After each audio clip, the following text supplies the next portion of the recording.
রসুলের দরবারে উপস্থিত হওয়ার পর রসুল বললেন, মা গায়্যারা লাউনাকা, ও সাওবান, তোমার চেহারার এই রং কে পাল্টিয়ে দিয়েছে? তোমার চেহারা এত বিবর্ণ কেন?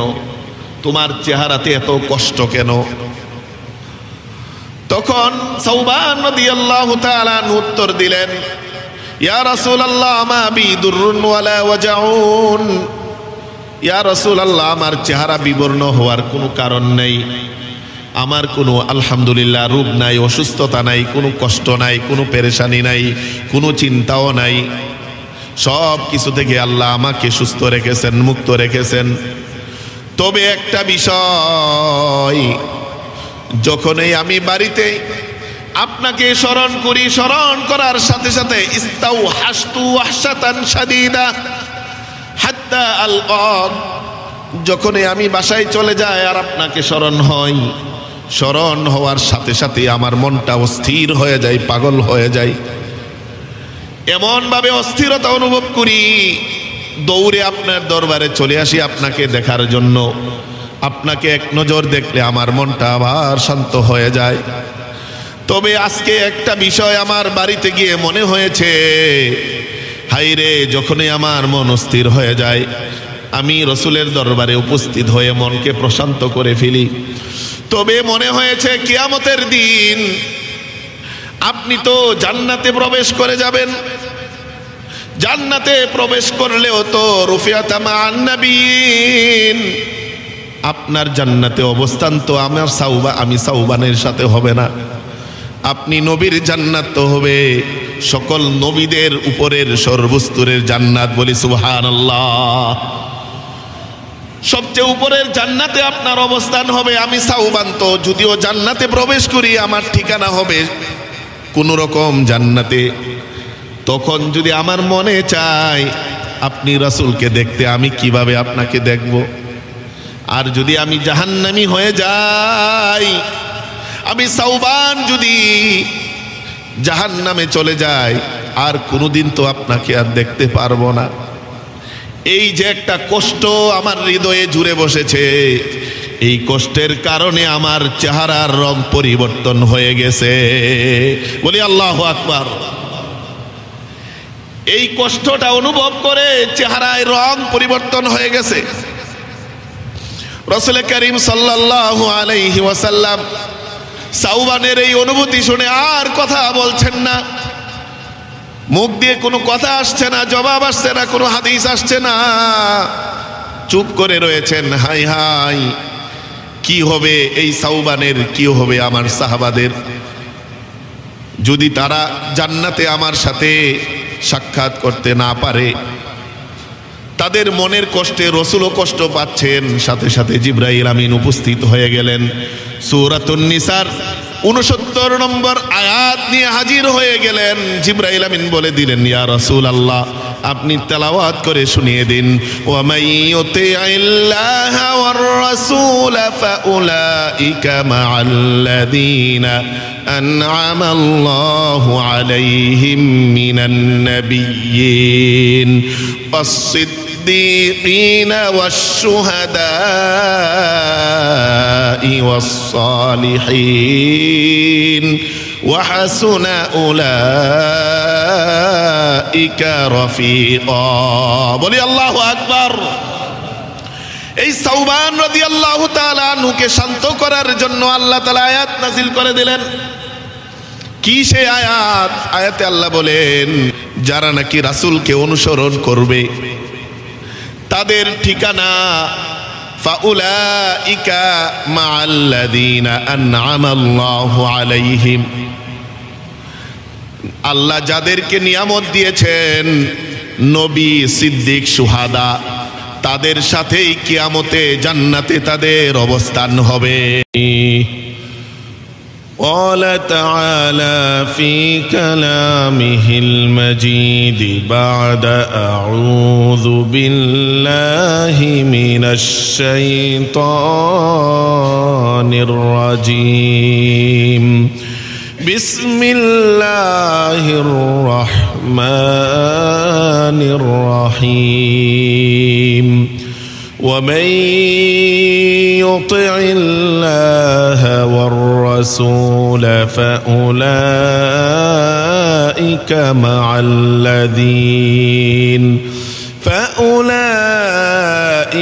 مع الذين أنعم الله عليهم من النبيين والصديقين والشهداء والصالحين وحسن أولئك رفيقا صدق الله مولانا العظيم উপস্থিত সম্মানিত মুসল্লিয়ানে কেরাম, মুরব্বিয়ানে আযম, মহান রব্বুল আলামিনের দরবারে অসংখ্য গণিত কৃতজ্ঞতা শুকরিয়া আদায় করছি যে মহান রব্বুল আলামিন আমাদেরকে এই পবিত্র জুমার দিনে সমস্ত ব্যস্ততা থেকে নিজেকে ফারেক করে রব্বুল আলামিনের সন্তুষ্ট পাওয়ার নিমিত্তে পৃথিবীর সর্বোৎকৃষ্ট স্থানে আসার বসার তৌফিকটুকু দিয়েছেন। সেজন্য সকলেই মনের গহীন থেকে জুড়ে সুরে কালিমাতু শুকর একবার পড়ি আলহামদুলিল্লাহ।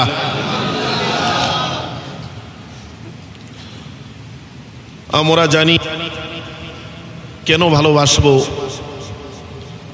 এই শিরোনামে আমরা কিছু বিষয় নিয়ে আলোচনা করেছি।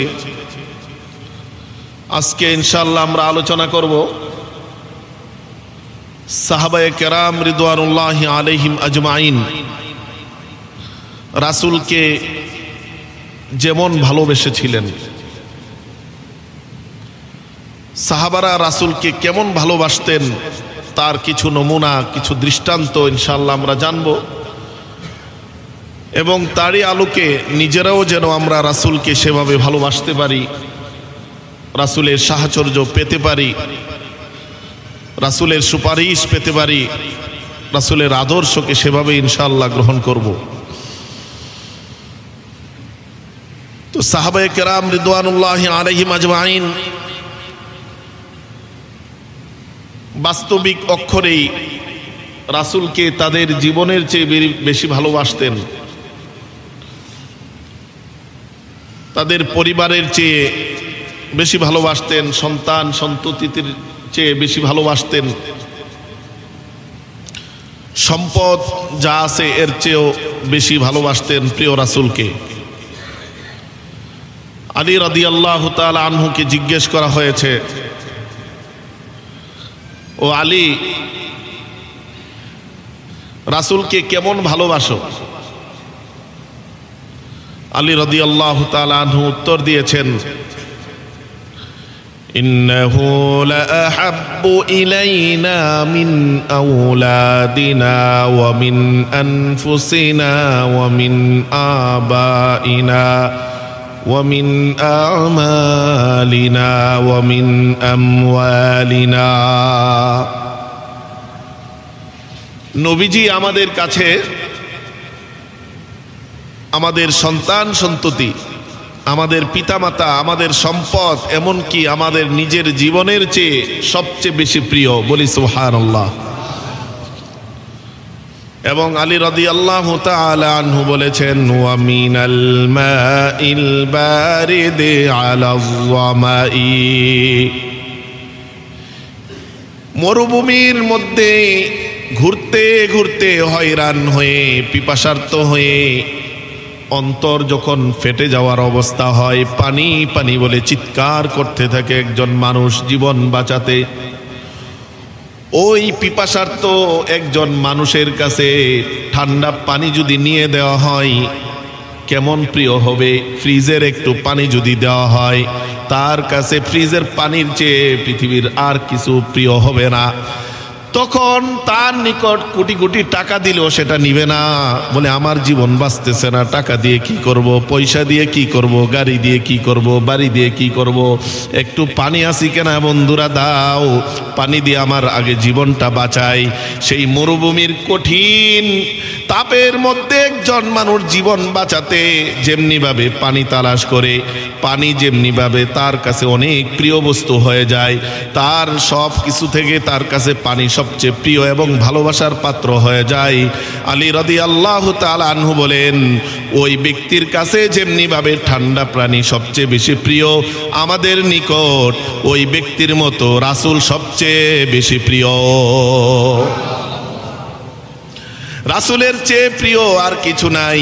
ওই অবস্থায় যদি বলা হয় রাসূলের ভালোবাসায় ঠান্ডা পানি ছেড়ে দাও, সাথে সাথে ছেড়ে দিব। রাসূলের ভালোবাসায় জীবন দাও, জীবন দিয়ে দিব। তবুও রাসূলকে আমাদের জীবনের চেয়ে বেশি ভালোবাসবো। সাহাবায়ে কেরাম রিদওয়ানুল্লাহি আলাইহিম আজমাইন রাসূলকে এত বেশি ভালোবাসতেন, জীবন উৎসর্গ করতেও দ্বিধাবোধ করতেন না। রাসূলের ভালোবাসা এত বেশি তাদের অন্তরে ছিল। আবু বকর রাদিয়াল্লাহু তাআলা আনহু একদিন রাসূলের দরবারে হাজির হয়ে বলেন, ইয়া রাসূলুল্লাহ, মুশরিকদের এই জুলুম নির্যাতন আর সহ্য হচ্ছে না, একটু হিজরত করার সিদ্ধান্ত নেন। আবু বকর রাদিয়াল্লাহু তাআলা আনহু পরামর্শ দিলেন, আসুন হিজরত করি। রাসূল করিম সাল্লাল্লাহু আলাইহি ওয়াসাল্লাম তখন বললেন, ইয়া আবু বকর লা তাআজ্জাল লাআল্লাল্লাহু ইয়াজআলু লাকা সাহিবা। ও আবু বকর, হিজরতটা তাড়াতাড়ি করো না, তাড়াতাড়ি করতে চেও না। এখন যদি হিজরত করো হয়তোবা তোমার একা হিজরত করতে হবে, এমন হতে পারে হিজরতের জন্য আল্লাহ তোমাকে একটা সাথী ব্যবস্থা করে দিবেন। আবু বকরকে রাসূল বলতেছেন, হিজরতের জন্য? তুমি তো হিজরত করতে চাচ্ছ, তোমাকে একজন সাথী ব্যবস্থা করে দিবেন, একটু সবর করো, ধৈর্য ধরো। একদিন দুপুর বেলায় রাসূল করিম সাল্লাল্লাহু আলাইহি ওয়াসাল্লাম উপস্থিত হয়ে আবু বকরকে ডাক দিলেন। ও আবু বকর, ডাক দেওয়ার সাথে সাথে বললে, হিজরতের অনুমতি হয়ে গেছে, আমি রাসূল হিজরত করব, আমার সাথে সাথী আর কেউ নয়, তুমি আবু বকর। এই কথা শুনে আবু বকর রাদিয়াল্লাহু তাআলা আনহু এত খুশি হয়েছেন, এত আনন্দিত হয়েছেন, সাথে সাথে বললেন, আস-সুহবাতু ইয়া রাসূলুল্লাহ, ও আল্লাহর রাসূল, আমি হিজরত করতে চেয়েছিলাম, আমি জানতাম না কে আমার সাথী হবে, কিন্তু এমন হলো আপনি নবীকে আমার হিজরতের সাথী আল্লাহ বানিয়ে দিয়েছেন, আপনার নবীর সাথী আমাকে বানিয়েছেন।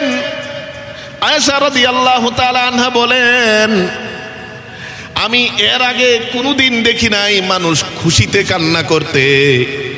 আবু বকর সেই হিজরতের সুসংবাদ পেয়ে সেই দিন রাসূলের সামনে খুশিতে কান্না করে দিয়েছিলেন। বলে সুবহানাল্লাহ। আয়েশা রাদিয়াল্লাহু তাআলা আনহা বলেন, খুশিতে যে মানুষ কান্না করে এর আগে আমি কোনোদিন অনুভব করি নাই, দেখি নাই, কিন্তু সেই দিন বুঝতে পেরেছি যে মানুষ খুশিতে কান্না করে, যেটা আবু বকর রাদিয়াল্লাহু তাআলা আনহু রাসূলের সুহবত পেয়ে, হিজরতের সাথী সুসংবাদ পেয়ে উনি কান্না করে দিয়েছেন। বলি সুবহানাল্লাহ। কত বেশি ভালোবাসতেন আবু বকর রাদিয়াল্লাহু তাআলা আনহু রাসূলকে। যেই আবু বকর রাদিয়াল্লাহু তাআলা আনহুর ঈমান যদি এক পাল্লায় রাখা হয় আর বাকি সকল সাহাবা এবং কিয়ামত পর্যন্ত সকল মুমিনের ঈমান যদি আরেক পাল্লায় রাখা হয়, আবু বকরের ঈমানের পাল্লা ভারী হয়ে যাবে। বলি আল্লাহু আকবার।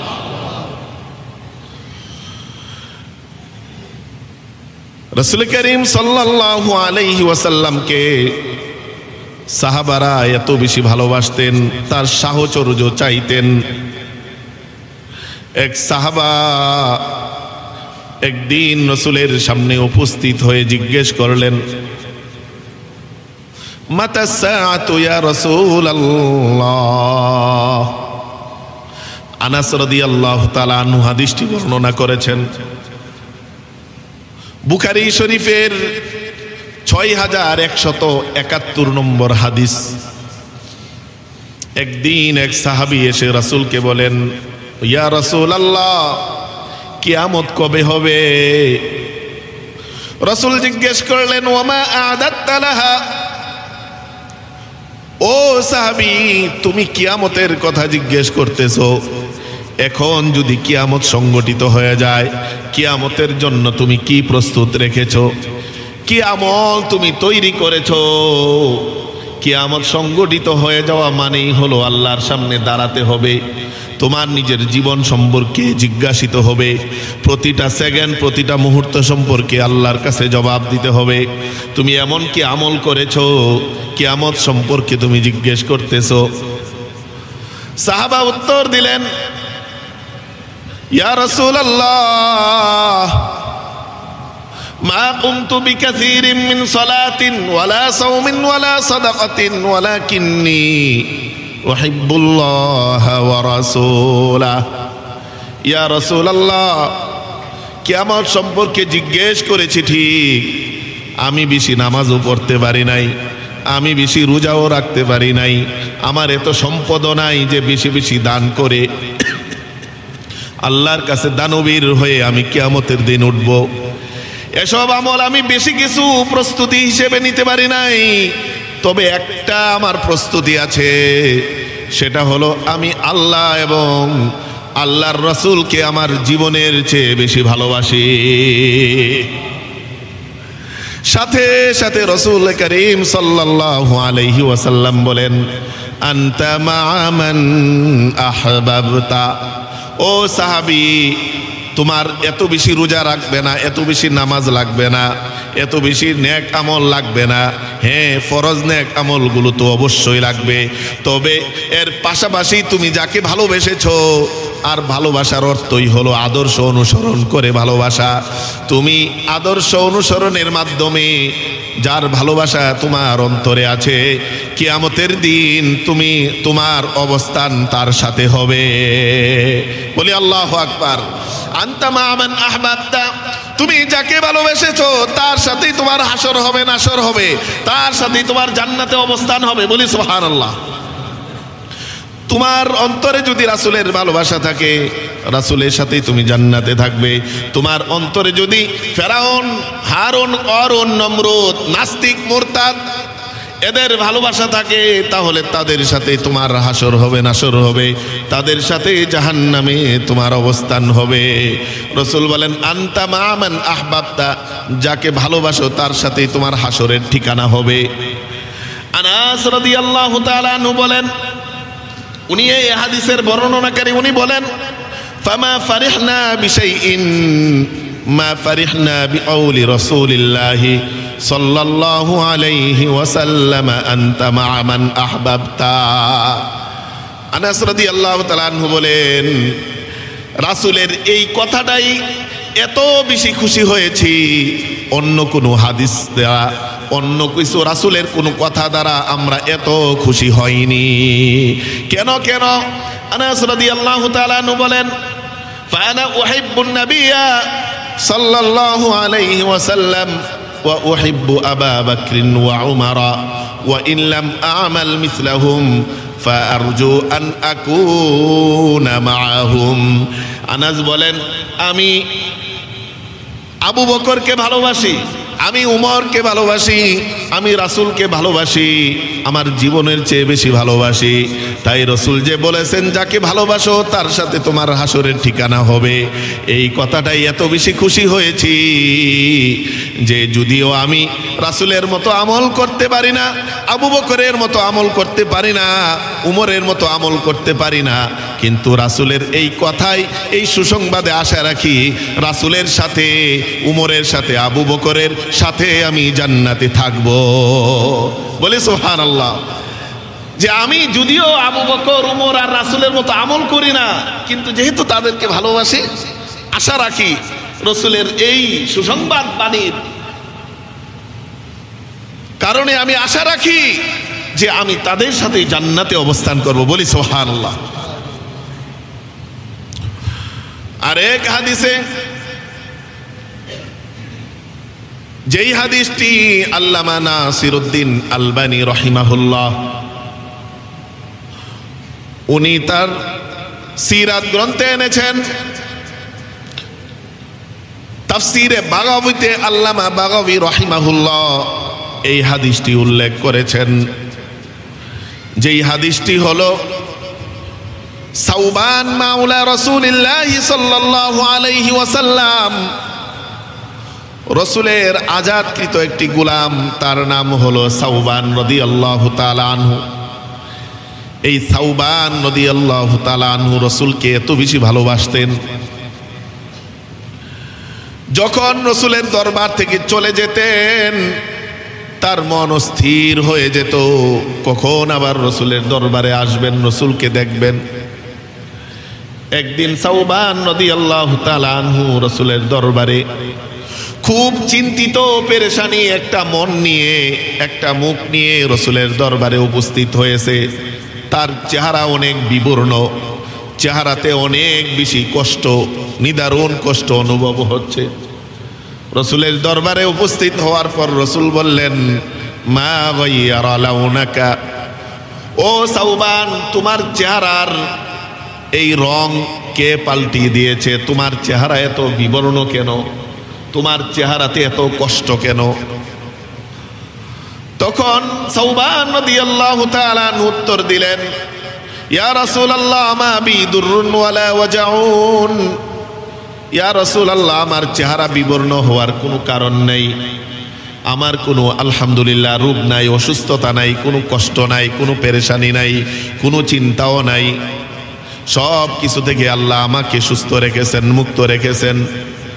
তবে একটা বিষয়, যখনই আমি বাড়িতে আপনাকে স্মরণ করি, স্মরণ করার সাথে সাথে ইস্তাউহাসতু ওয়াহশাতান শাদীদা হাত্তা আলকাক, যখনই আমি বাসায় চলে যাই আর আপনাকে স্মরণ হয়, স্মরণ হওয়ার সাথে সাথে আমার মনটা অস্থির হয়ে যায়, পাগল হয়ে যায়, এমন ভাবে অস্থিরতা অনুভব করি, দৌড়ে আপনার দরবারে চলে আসি আপনাকে দেখার জন্য।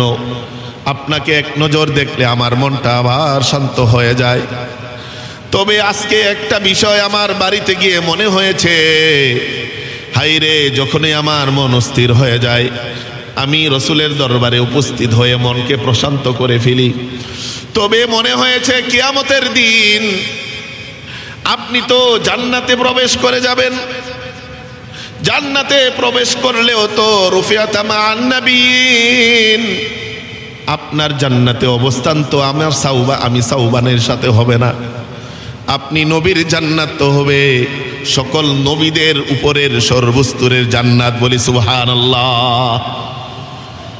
সবচেয়ে উপরের জান্নাতে আপনার অবস্থান হবে, আমি সাউবান তো যদিও জান্নাতে প্রবেশ করি আমার ঠিকানা হবে কোন রকম জান্নাতে। তখন যদি আমার মনে চায় আপনি রাসূলকে দেখতে, আমি কিভাবে আপনাকে দেখব?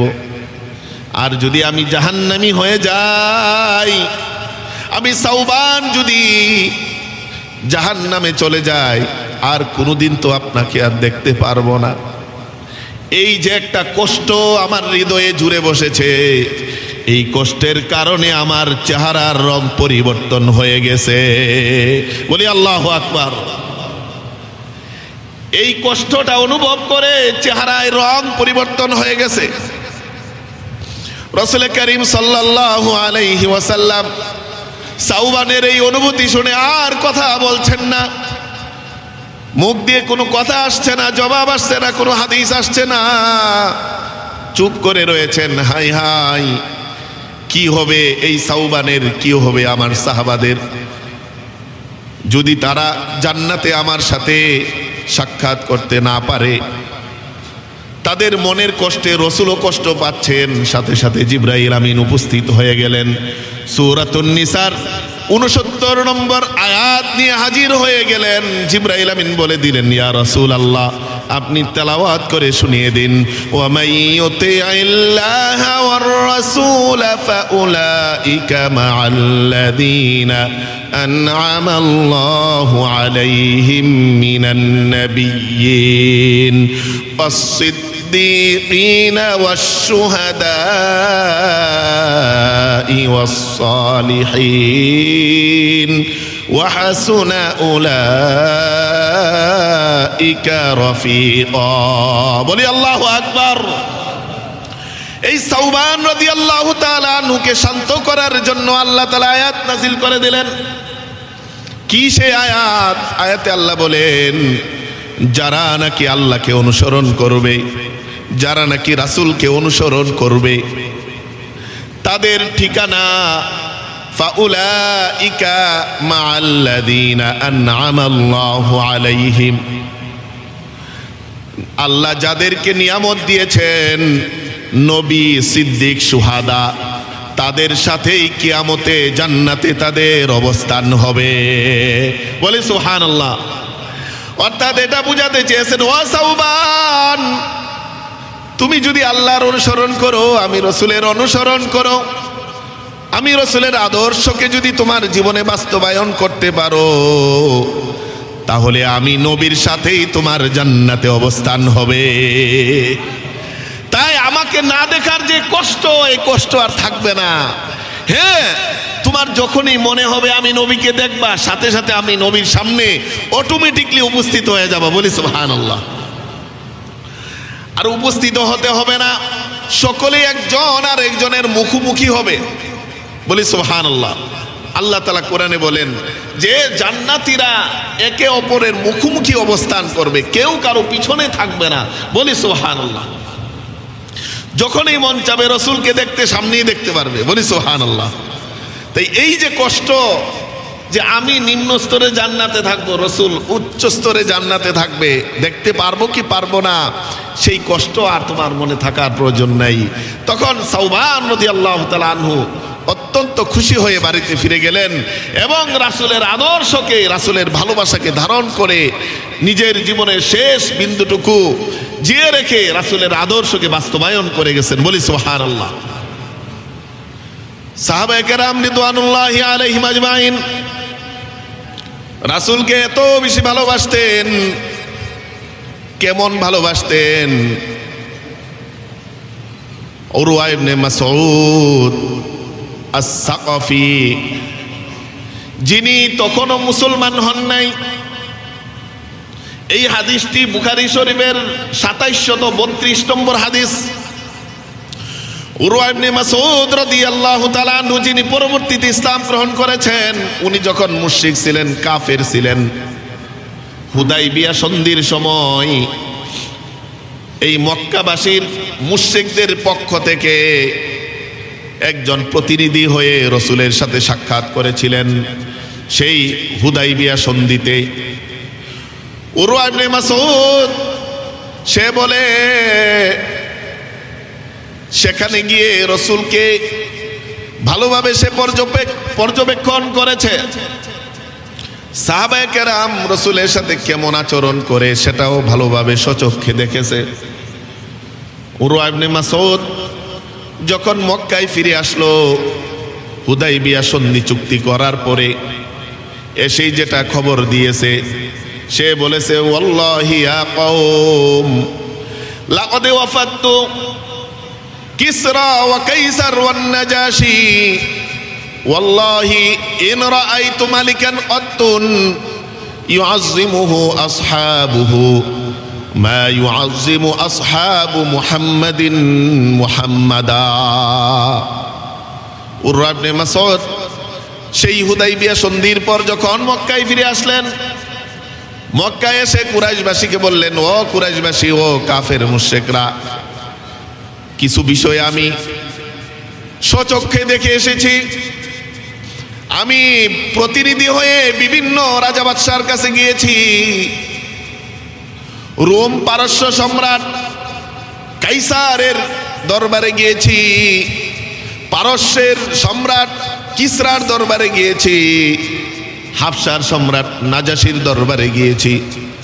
তবে যাদের দরবারে গিয়েছি তারা রোমের সম্রাট হতে পারে, পারস্যের সম্রাট হতে পারে, হাবশার সম্রাট হতে পারে, তাদেরকে তার অধীনস্থরা অবশ্যই সম্মান করে। তবে মুহাম্মদকে তার সাথীরা যত বেশি সম্মান করে, কোনো বাদশার অধীনস্থরা তাদেরকে এত সম্মান করতে আমি কোথাও দেখি না।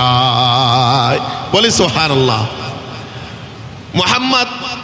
মুহাম্মদকে তার সাথীরা যত বেশি সম্মান করে, শ্রদ্ধা করে, যত বেশি ভালোবাসে, আমি পৃথিবীর যত রাজা বাদশার দরবারে গিয়েছি, কিসরা কাইসার নাজাসির দরবারে গিয়েছি, কোথাও দেখি নাই তার অধীনস্থরা তার প্রজারা বাদশাকে এত বেশি সম্মান দিতে, এত বেশি ভালোবাসতে। বলে কি দেখেছি একটু শোনো। মা তানাখামা নুখামাতান ইল্লা ওয়াদাআ ফি কাফি রাজুলিন ফাদালাকা বিহা ওয়াজহাহু ওয়া জিলদাহু। এই মুহাম্মদ যদি কোনো থুতু ফেলে, থুতুটা মাটিতে পড়ে না, কারো না কারো হাতে পড়ে যায়। বলে সুবহানাল্লাহ। মুহাম্মদ যদি কোনো থুতু ফেলে, থুতুটা মাটিতে পড়তে পারে না, কারো না কারো হাতে পড়ে। হাতে পড়ার পরে কি করে? ফাদালাকা বিহা ওয়াজহাহু ওয়া জিলদাহু। এই থুতুটা নিয়া ওই সাহাবায়ে কেরাম মুহাম্মদের সাথীরা প্রথমে তার চেহারাতে মাখে, অঙ্গ প্রত্যঙ্গে মাখে, চামড়াতে মেখে, থুতুটা থেকে তারা সুঘ্রাণ অনুভব করে। বলি আল্লাহু আকবার। আরো বলেন, আমি মুহাম্মদ ওয়া ইযা আমারা ইবতাদারু আমরাহু। মুহাম্মদ যদি কোনো কথা কাজের আদেশ দেন, ওই আদেশ পালনে সকলে দৌড়াদৌড়ি করা শুরু করে। একটু অপেক্ষা নাই, আদেশ দিতে দেরি হয়, সাথে সাথে তারা সবাই ওই আদেশ পালনে কি হয়ে পড়ে? দৌড়াদৌড়ি শুরু করে। ওয়া ইযা তাওয়াদ্দা ইয়াকতাতিনুনা ফি উদুইহি। মুহাম্মদ যখন ওযু করে, ওযুর পরিত্যক্ত পানি নেওয়ার জন্য হুড়াহুড়ি শুরু করে দেয়। ওযুর পরিত্যক্ত পানি নিয়ে তারা যেন ঝগড়া লেগে যাবে এমন হুড়াহুড়ি শুরু করে যে আমি নেব, আমি নেব, আমি নেব। বলেন সুবহানাল্লাহ। এত বেশি ভালোবাসে। ওয়া ইযা তাকাল্লামা খাফাদু আসওয়াতাহুম। মুহাম্মদ যখন কথা বলে সকলেই মুহূর্তেই নীরব হয়ে যায়, আওয়াজকে নিচু করে দেয়। ওয়া মা ইউহিদ্দুনা ইলাইহিন নাযরা তাযীমান লাহু। এই মুহাম্মদের দিকে তারা চোখ তুলে কেউ তাকাইতে পারে না। কেন? মুহাম্মদের প্রতি অপরিসীম শ্রদ্ধা আর সম্মানের কারণে, ভালোবাসার কারণে কেউ পরিপূর্ণভাবে চোখ তুলে তাকাবে সেই তাকানোর সাহস পর্যন্ত করে না। কত বেশি ভালোবাসতেন সাহাবায়ে কেরাম রাসূলকে। এটা একজন কাফের মুশরিক, যে যিনি উরওয়া ইবনে মাসউদ তখন ঈমান আনে নাই, তার মুখ থেকে এগুলো বর্ণিত হয়েছে। বলি সুবহানাল্লাহ। এমনি ভাবে আবু সুফিয়ান রাদিয়াল্লাহু তাআলা আনহু, যিনি তখনও ইসলাম গ্রহণ করেন নাই, চতুর্থ হিজরিতে যায়েদ ইবনে দাসিনা রাদিয়াল্লাহু তাআলা আনহুকে হত্যা করার জন্য তানঈম নামক স্থানে, মক্কার তানঈম নামক স্থান, যেটা হারাম শরীফের বাহিরে, যেখানে তানঈম মসজিদ আছে, যেটাকে মসজিদে আয়েশা বলে। আমরা যারা হজে গিয়েছি, উমরায় গিয়েছি, মসজিদে আয়েশা ভিজিট করেছি। ওই মসজিদে আয়েশা হলো তানঈম নামক স্থানে, যেই মসজিদটাকে মসজিদে তানঈমও বলা হয়, এটা হারাম শরীফের বাহিরে পড়েছে। এখান থেকে নতুন করে আবারও উমরা পালনের জন্য নিয়ত করে সকলেই হারাম করে। যাই হোক, ওই তানঈম নামক স্থানে হারামের বাহিরে এনে যায়েদ ইবনে দাসিনাকে হত্যা করার জন্য একদল কাফের মুশরিক নিয়ে আসলো, হত্যা করে ফেলবে।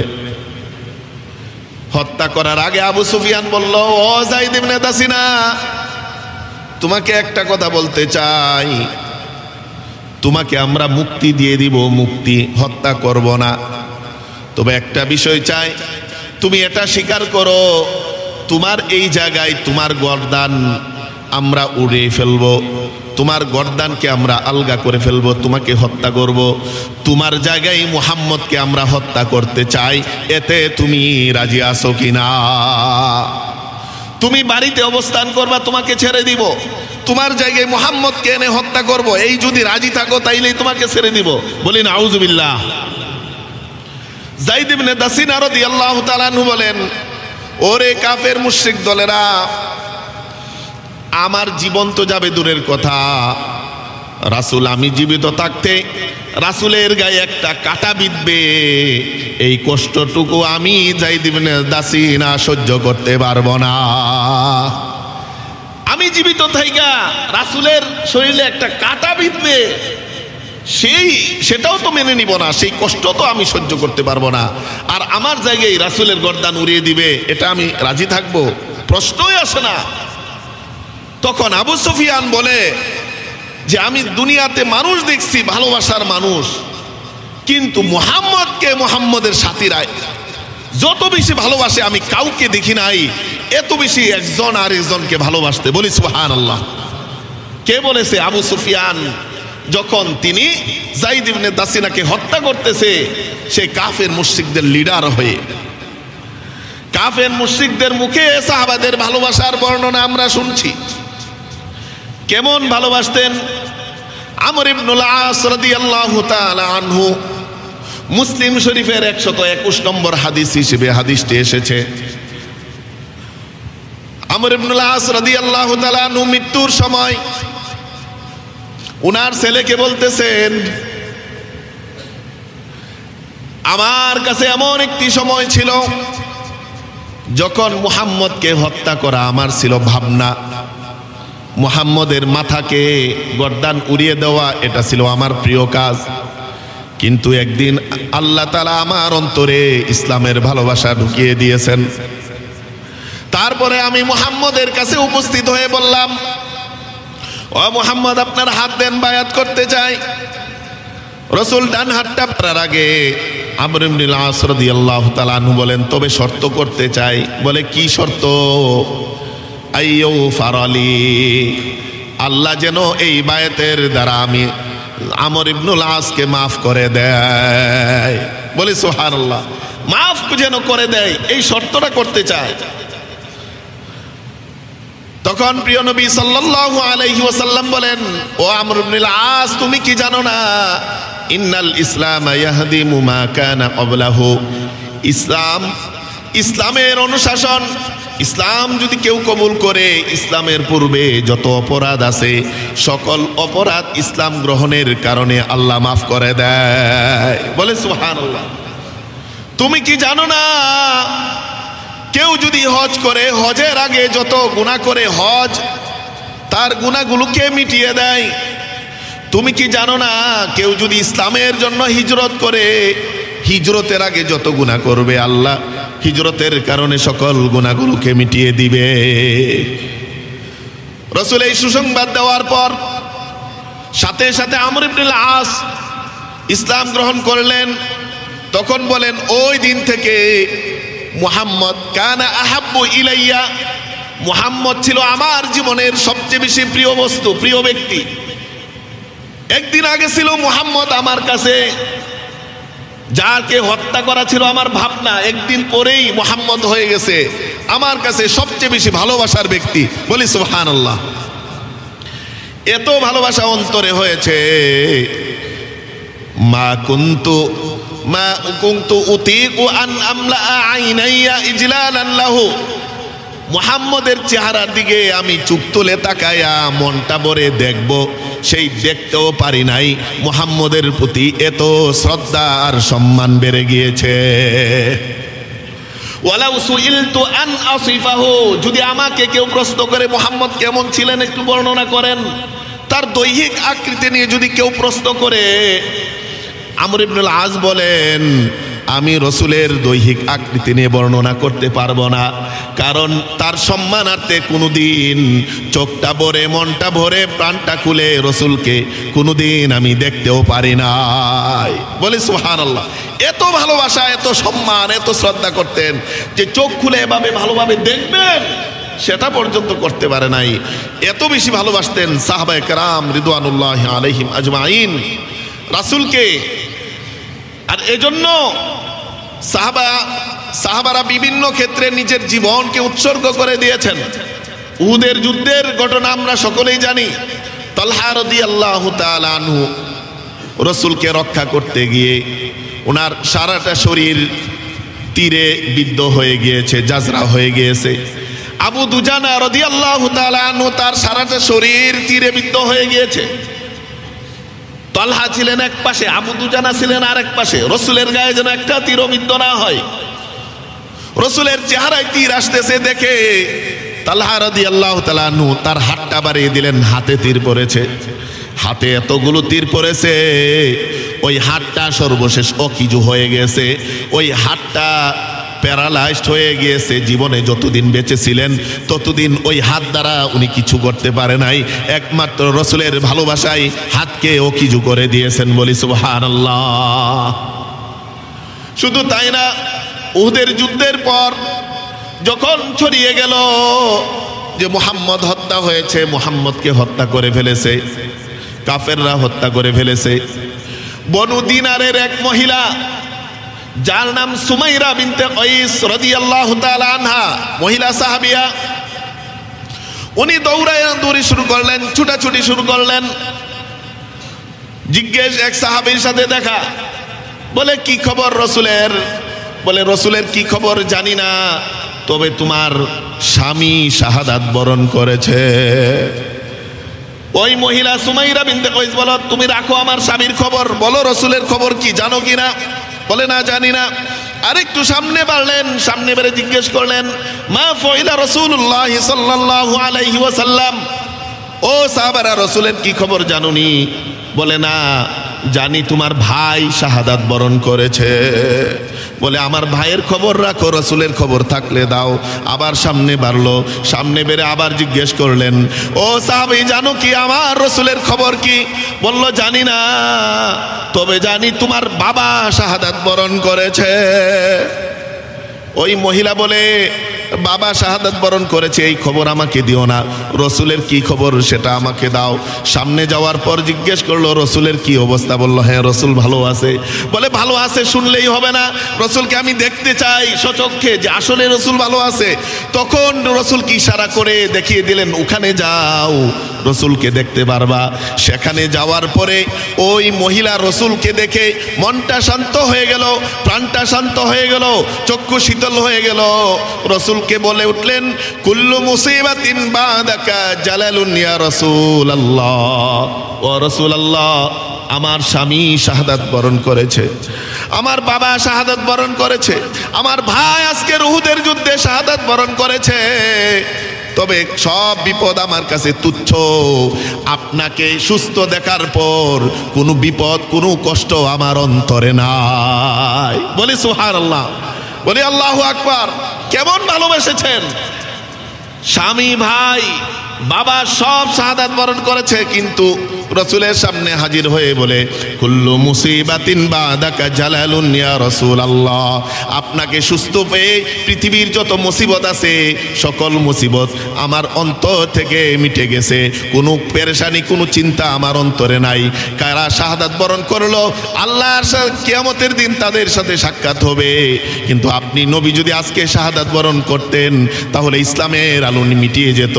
এই এত চিন্তায় পেরেশানি ছিলাম, আপনাকে দেখার পরে এত বেশি খুশি হয়েছে, কোনো কষ্ট আমার কাছে কষ্ট লাগে না, সকল কষ্ট আমার কাছে তুচ্ছ এবং নগণ্য মনে হয়েছে।